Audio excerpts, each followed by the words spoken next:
Amulet Titan, so this should be interesting. You know, we saw Tom beat Golgari mid-range in round number 1.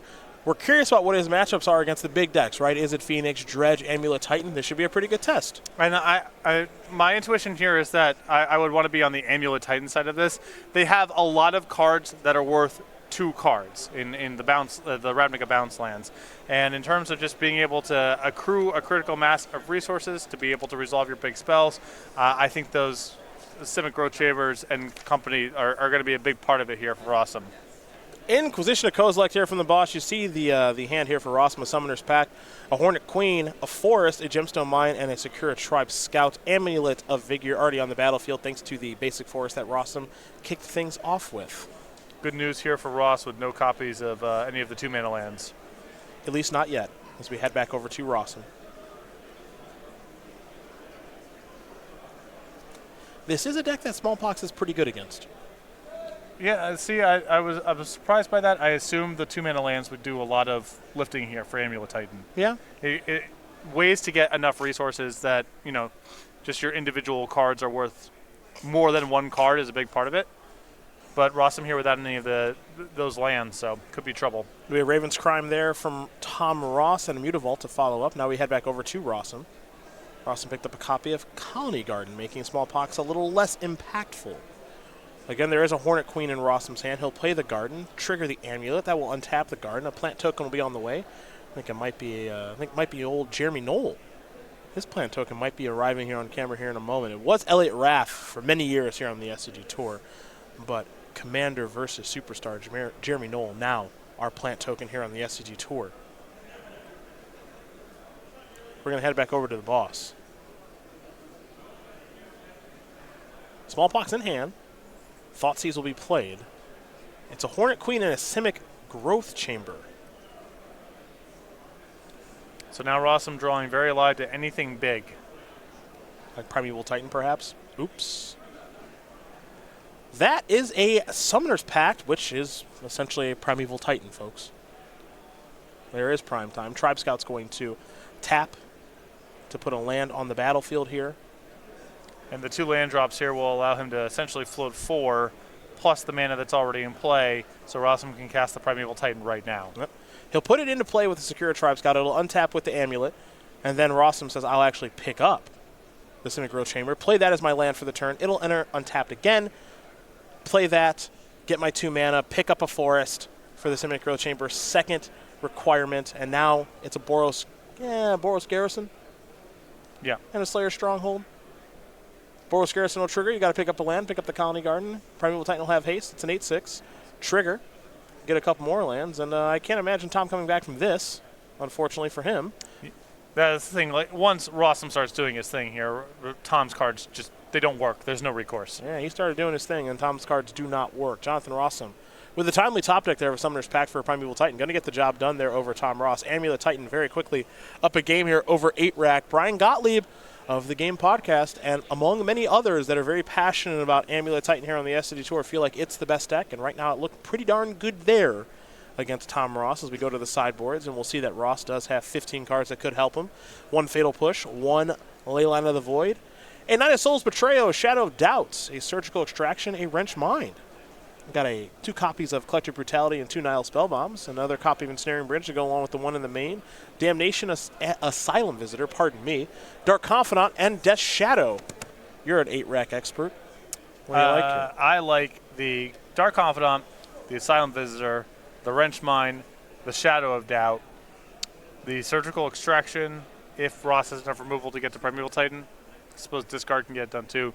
Probably also bring in the Ensnaring Bridge. For Jonathan Awesome Rossum, who is also 4-0 here this week, and he's got 4 Path Exiles. I also see 2 Negates, along with 2 copies of Hive Mind, kicking it old school. I haven't seen that card in this deck for a long time. An Engineered Explosives, a Celestial Purge, a Pact of Negation, a Rangmanap Excavator. I also see a Reclamation Sage, Tireless Tracker, and let's not leave out old Chameleon Colossus there either, partner. I really like the 4 creatures there at the end. All of them are effective in different ways, either sources of card advantage in the Excavator or Tireless Tracker, a way to answer the rack and or Shrieking Affliction and Reclamation Sage, and then Chameleon Colossus, which is just not an easy creature for Ross to handle. He can kind of get around it because he's got small boxes that I imagine he's going to leave in and Liliana the Veil, so he's not dead to it. No, he's not dead by any means, but it is a really fast clock, and some of his measures don't work against it. Well, those are the options there for both players. Also kills really fast, which is another nice part of it. Well, you love to get the games over with. We know that. As fast as possible, right? That's your thing. Season 1 is very much underway here on the SCG Tour. We mentioned that Jonathan Rosum's had a tough go of it. This could be a good bounce-back weekend for him. And it's been a busy season here, folks, on the SCG Tour. We kicked things off in Columbus, where Abe Corrigan and Ethan Gajewski, they got the job done there in our first Team Modern Open. If you saw the announcement by Star City Games president Pete Hoffling, we're bringing that back in season number 2. Make sure you head over to starcitygames.com. Check out that announcement for our dates and locations. Then we went to Worcester, where Dominic Harvey, he got the job done there in that Modern Open. After that, we went to Indy. You and I covered that show along with Brian G. and Jerry T. Anthony DeVardi with Sultai Midrange won that Open and got our kind of new standard format set up. In Baltimore, it was the team of Liz Lynn and Jacob Hagan and some guy named Ryan Overturf. You familiar? Sir, do you actually just memorize this? Sometimes. The list of winners of these Opens? Sometimes. Okay. Sometimes. We went to Dallas after that. Robert Wagner Krenkel got the job done with Mono Blue Aggro. Remember that one. Syracuse, we weren't there, but Rich Calley got the job done in Legacy. We had some regional championships that took place. We went to Philly, watched young Austin Collins win. Do you remember what he said to Ryan after he won? This deck is broken. I can see how you win with it. Yeah, that's a good beat right there. Young Austin, very smart. Then we got some more dates here. Cincinnati, the team of Minor, Ambrosio, and Crespo won that one. I did just read that one from my phone. Okay. That one I don't know. Cleveland will crown a champion. Then we take a bit of a break here in April, and then we head over to Richmond for the War of the Spark release weekend. Syracuse for some standard action, Louisville for Modern, and then I'll let you do the honors on the last one. SCG Con Summer, featuring the Star City Games Invitational in Roanoke, Virginia, June 7th through the 9th. We got a bunch of playmats we want to show you here very quickly, like this one, which of course is Botanical Growth by Victor Adame Mingas. That's for all of our standard open and challenge players. For Modern, like the players here this weekend, they got the Star Crowned Angel that was illustrated by Greg Staples. And then for Legacy, it is the Loftstone Citadel by Adam Paquette. These playmats are free and exclusive with entry into any Open, Classic, Infinite Challenge, or Sealed Spectacular package here on the SCG Tour. Go to starcitygames.com/schedule for more information. As we get ready to watch more Jonathan Rosum and Tom Ross do their thing. Looks like Rosum is not happy with his hand, so he's going to send it back, see if he can find a better one there. Able to win game 1 was Rosum, and off to a good start here. I honestly, this is no shade. It might be his first good start of a tournament this year on the tour. He's had a rough go of it. Yeah, I can't recall him. And it's such a contrast to 2018 where I think he posted so many, X1 day ones so consistently. I was doing it with many different decks. Humans, Jeskai. I don't know how much experience he has with Amulet Titan. Obviously enough. Thus far, he's 4-0. I'm sure he's talked to those Canadian players there in Edgar and Dominic, who know this deck very well, and can't forget about Matthew Dilks. And all right, I guess Daryl too. Do you remember when Jeskai was a thing? I do. Could still be a thing, I guess. Inquisition of Kozilek is going to take Engineered Explosives. You see Rossum's hand here of Slayer's Stronghold. He's got the Sunholm as well, and then a Simic Growth Chamber and a Selesnia's Sanctuary to go on with the Slayer West. It's already on the battlefield. And, you can kind of see the value of those 2-mana lands already unfolding here. Rossum's going to be able to keep a lot of cards in his hand, and even if he's hit with a lot of discard spells, he should have enough mana where he should be drawing live to all of his big draws, sort of the same structure that we saw in the first game. Slayer's Stronghold will be the land. Rossum will pass the turn back over to Tom Ross. Tom Ross on the draw this game. He elected to choose the draw. Rossum there not deploying one of the 2-mana lands because he did not want to get hit by a smallpox. Wants to have at least one other land that he has laying around to choose to sacrifice should Ross have smallpox. Do want to mention as well, if you are a Tom Ross fan this week, Tom actually did a little bit of writing about 8-Rack and a new card that he thinks may be good in it from War of the Spark. That's Davriel Rogue Shadow Mage. Might have some time to talk about that one this weekend as Tom does deploy Mutavault and Wrong art. Rack. Wrong art. Why is that the wrong Antiquities. art? Nah, this is totally fine. Get that off. This is totally fine. Maybe wrong border. Yeah. Get that Fugazi the Rack off of my screen. There's a Field of Ruin. How many of those is Tom playing? I didn't know that was coming. One. Classic Ross. Yeah, just classic T. Ross. Cut the one Marsh Flats. Yeah. Found room for a Field of Ruin, did you, Tom? No, I'm wrong. He actually kept the Marsh Flats and added a Polluted Delta. Oh, yeah, well, he's got to keep them guessing. You know Right. that. Now here's the Thoughtseize. Let's see what you're working with. It's a handful of lands again, which, truth be told, is actually kind of where Rosum wants to be. Yeah, you would ideally like to have your really explosive start, because Ross is not great against it either. If you're not going to have that, this is kind of the next best option. Of a lot of land drops to make, a lot of lands that make 2 mana, and no cards in hand that are susceptible to Thoughtseize or Inquisition of Kozilek. Gemstone Mine comes down there for Rosum. We head back over to Tom Ross. He's going to play a Liliana of the Veil. So now we can get to work on these lands a little bit here if you're Tom Ross. Going to plus with the Liliana. Both players will discard. Forest there for Jonathan Rossum. Urborg there for Tom Ross. Now here's a Raven's Crime. Now we're starting to get busy on these cards in hand here that Rossum has. Sunholm is going to bite the dust. Don't have to worry about that anymore if you're Tom Ross. At least we don't think so, as we head back over to Jonathan Rossum.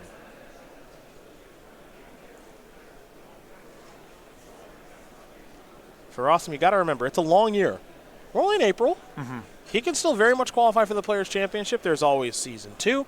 There's always winning one of the Invitationals. There's always those overall bids at the end of the year. I'm sure he wanted to hit the ground running here in 2019, but that just hasn't been the case. His confidence has wavered a little bit. It's going to be, I think anyone that qualifies is going to involve, spiking event at some point, and you can do. Doesn't have to just be in the first 3 months. You can do that later too. Teleria West will be transmuted. But we have seen players qualify on the very last weekend.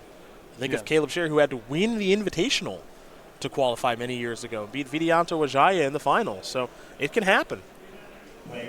Tom is going to play, he's going to retrace Raven's Crime, discarding a Swamp, making Rossum discard a card. There goes Kabir Crossroads. Now it'll be a copy of Smallpox. Tom is going to lose his Swamp. Now he's got Rossum kind of in the bind here, because whatever Tom draws, if it's a land, he can retrace Raven's Crime. If it's a discard spell, obviously he can cast it. Most of his draws are going to be good here. As long as he can pin Rossum to below 6 mana, and therefore shutting out Primeval Titan, Rossum's not going to be able to do anything to assail this Liliana of the Veil. Once Liliana goes ultimate, then you really just don't have enough resources. We got a trigger for the rack here from Tom Ross. Rossum's going to fall down to 17, and he's being put into the squeeze, folks.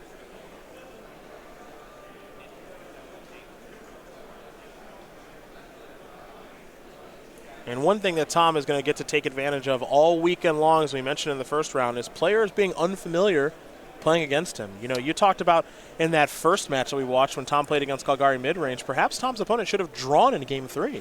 Well, the bind that 8-rack puts you in is you get to these spots where you get to choose between, am I just going to put everything onto the table as fast as possible, live off the top of my deck, and race the rack / Shrieking Affliction, or do I hold a bunch of stuff and hope to be able to set up one big play? And often neither path works, but if you choose the wrong one of the two, it's really hard to win. It was a Summoner's Pact for Tireless Tracker here. So Tireless Tracker is going to come down. Liliana is going to take care of it with the Edicts, but Rossum did get a clue out of the ordeal.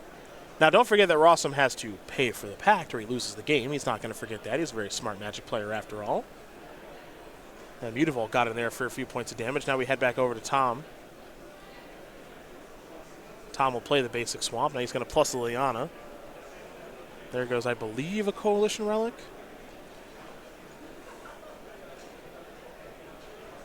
We'll get confirmation on exactly what artifact that is in the graveyard there for Rosum.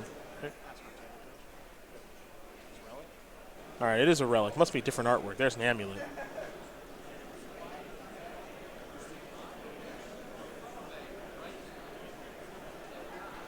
Tom's still got Rosum in the squeeze here. There's a copy. It's getting tighter Yep, and Rosum says, I can't get out of the squeeze now. Timely Smallpox going to clean things up. Yeah, no way Rosum's being a stone right there. And you saw there, Tom pretty easily keep Rosum off of ever having enough resources to do anything threatening. Detective Ross on the case. Yes. Take your clues elsewhere. As Tom Ross going to tie things up here against Jonathan Rosum. It's 1-1 here, folks, as we get ready for a third and final game. I think Tom should just have the mustache permanently. I think so, too. I think first of all, I just think it's a good look. But then the Detective Ross, if we get him some sort of like one of those Matthias hats. I don't know what they call those. They have a name, obviously, but yeah, I've only ever seen them worn by Matthias, livery drivers, and golfers. And detectives. And sure. And detectives, yeah. You mean on some sort of like Sherlock Holmes, like of course cob pipe sort of? Yeah. Not Tom would look awesome with a pipe. Not true detective. No. Solving murders in the bayou. No. Well, but he could do that too. Yeah, no, I know. That's True sort Detective of the style. Season 1. That's the style that I think of. Less the Sherlock Holmes. Yeah, I guess it's got to be a little more smooth, not Sherlock Holmes-esque with all the puns and the jokes and everything. Fair enough. Well, we just went over Season 1 schedule here on the SCG Tour, and on Friday we announced the Season 2 schedule. So if you missed that, again, StarCityGames.com is where you can go for quite a few more details, but we'll go over some quick ones here for you. We're going to Pittsburgh. Oh, I have not seen this. I have not seen the schedule. Well, welcome to the party. All you right. know what? You can do it since this is your first time. Pittsburgh in June, and then in July, Worcester and Philadelphia and Columbus. That's a Standard Open in Worcester, team constructed in Philadelphia, and then Modern in Columbus. August has one Open, Richmond, team constructed. Or excuse me, I guess at the end of the month, August 31st and September 1, we'll do a Modern in Dallas. September has Syracuse. We won't be there. Yeah. October then brings you Philadelphia, Pennsylvania, and Indianapolis. Missing on purpose. They're to be announced. Okay. We're deciding still what they're going to be. So Cool. TBA. All right. Regional Championships, October 19th. That'll be Modern. And then Atlanta. No format announced just yet. SCG Con will be the one event in November. That's the 14th through the 17th with the Star City Games Invitational attached to that, of course. And then the Players' Championship, December 13th through the 15th, Star City Games Center, I assume, in Roanoke, Virginia. I also assume. Note, November, only one event. Yeah. SCG Con, we're trying a little something new here. You know, in the past, we used to have the Invitational into the Players' Championship, like 1 week between the two. We've decided we wanted to give players some more time to prepare. We wanted to have more time to prepare as a staff. Also, we wanted to have SCG Con before Thanksgiving. Also, traveling during the winter is horrible. Yeah. It's horrible. Yeah. So we wanted to move it forward and then make it a little easier for our players to be able to actually get out for the Players' Championship that do qualify, give them some time to get ready, all that good stuff. So we've changed things up a little bit. More information, again, over at StarCityGames.com, as Inquisition of Kozak is going to lead things off here. Rosum chose to draw. And you can also see the pressure that ARAC puts on you to keep sketchy hands, because what Rosum has here is not very good at all. No engine, no two-mana lands, nothing to do, but it's not a hand that just fails outright. And against 8-rack, you kind of have to keep every hand that isn't an F. It is a hand that has 2 Summoners Packs, 2 Primeval Titans, a Colony Garden, a Forest, and now a Selesnya Sanctuary, as Rosum will make a plant token with the Colony Garden. We'll go over to Tom Ross. He doesn't mind being on the play or the draw. Hello, Wrenchmind. This will be a little Hymnothorax style. You can see why Ross opened up with that Inquisition on the Engineer Explosives. Want to make sure Rosum did not have an artifact to discard to this Wrenchmind. Rossum's going to have to discard 2 cards. Again, in the matchup like this, when you're playing against 8-rack, it is about the amount of cards you have a lot of the time. However, right now, Ross is trying to make Rosum discard all of them and then put them in the rack. Primeval Titan and Summoner's Pact, I believe, are going to go to the graveyard here as we head back over to Jonathan Rosum. Didn't get a great look at the draw. I think that was a Hive Mind. I think you might be correct. I'm actually a little surprised to see Hive Mind coming out of the board, because it just feels like getting to 6 mana and having that in your hand and having a pact is, like, what does Tom's draw look like where that's ever a set of circumstances that gets set up? When you play Primeval Titan, you just generate a whole bunch of stuff right up front. There's no opportunity for Tom to respond, and it's 1 card versus, several. It'll be Thoughtseize here from the boss. Hive Mind, Summoner's Pact, Primeval Titan, and Selesnya Sanctuary in hand. We'll see how the boss wants to pick this one apart. Former SCG Tour Player of the Year, 2-time Invitational Champion, now going to deploy the Rack. Amulet of Vigor, the draw here for Jonathan Rosum.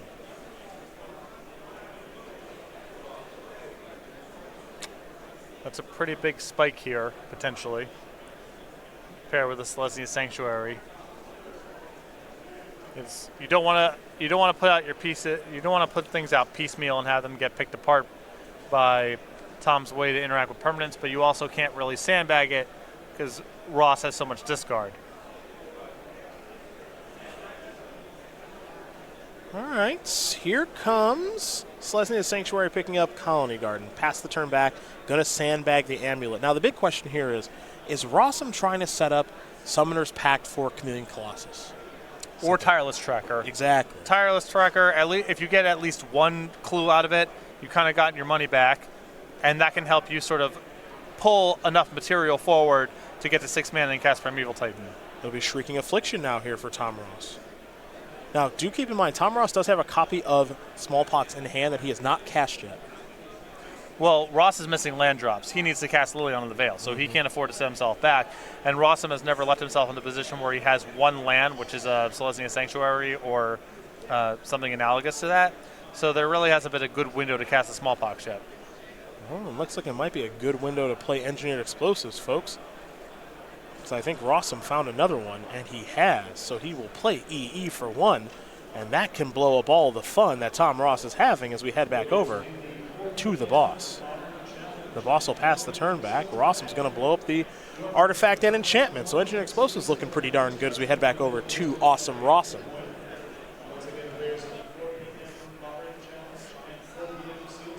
He'll play a Simic Growth Chamber. He's working his way up to Primeval Titan and Hivemind quite a bit here. This looks like it might be Shrieking Affliction, and it will be. But if I've got a pretty good read on Rossum's hand, he might be able to do the old Hivemind Pact play. Yeah, he may have picked up, I believe he may have picked up Hivemind plus Pact Negation as draw steps along the way here. He's got to go to Prime Time instead. Okay. It'll be a Teleria West.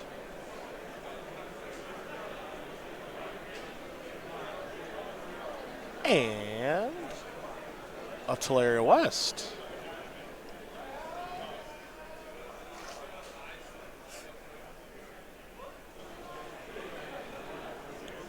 So Rosum will get those. We'll go back over to Tom Ross, who's still looking for land number 3. Okay, he's found it. Finally. Here is Ensnaring Bridge. 2, 3, 4, 5, 6. 2, 4, 5, 6, 7. Okay, so Rosum has access to 8 lands right now, just drew a forest, so he's got access to 9. I think he's looking for a way to get a Teleria West back in his hand. Vesuva's going to copy Simic Growth Chamber, transmute this, 2, 4, 5, 6. Yeah, he's got enough to... Hivemind plus Pact. Yep. He set it up pretty well here, honestly. There is the Hivemind. Here is a Summoner's Pact. I get a Pact. You get a Pact. You at home get a Pact. Patrick gets a Pact. Everybody gets a Pact. But only one of us can pay. Yes. Yes, that's Tom Ross. No, it's not. It's Awesome Rosum. I think you see how he's explaining. Haven't seen the Hivemind Summoner's Pact interaction in a while. How this works is that Tom Ross will get a Summoner's Pact, and so will Jonathan Rosum. But as Tom Ross will search through his deck, quote unquote, did not find a green creature, and does not have any force to pay for the pack. Pardon me. So Jonathan Rosum's going to win this